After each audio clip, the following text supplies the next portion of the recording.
Danes je drugi dan Vukfesta, ki se imenuje študentski športni Vuk dopoldan.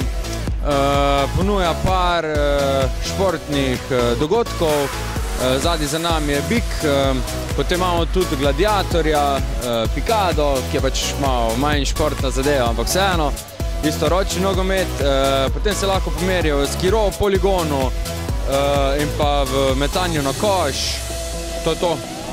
Koliko se jih bodo zdaj sploh že prijavili? Zdaj zaenkrat imamo, mislim, da 2 ali 3 ekipe.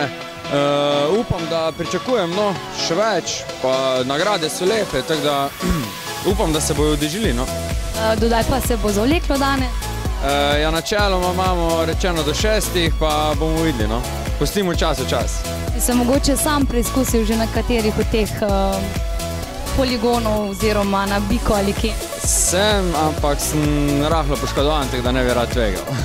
Kaj pa je še za jutri? Jutri je še en dan? Ja, jutri bi pa kar povabil na študentski Vuk popoldan sprostitvenim, ker se bojo pač izvajale delavnice joge in pa šiša kotiček, pa aerobika in pa tako naprej. Tako da mislim, da tudi ne smejo zamuditi.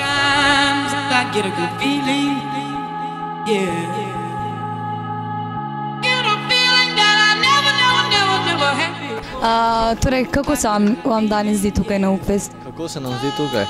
Ja, je zelo fajn, vreme je super, moram reči. Fajn igre, smo malo razmigali pa zabavali. Kako to, da ste se prijavili? Ja, tak, čist iz heca, iz radovednosti, ne?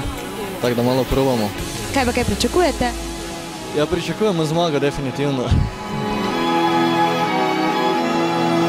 Zakaj ste se kaj danes prijavili? Za zabavo, čisto. Pričakujete kaj? Ne, sam fajn za me, to je vse. Kako pa se vam zdi Vukfest? Zaenkrat fajn, vse je fajn, res organizacija je fajna, sam škoda, da ni več folka, ne, to je edin, ampak so izpiti pa zdaj to tako, njih obdobje tako, ne.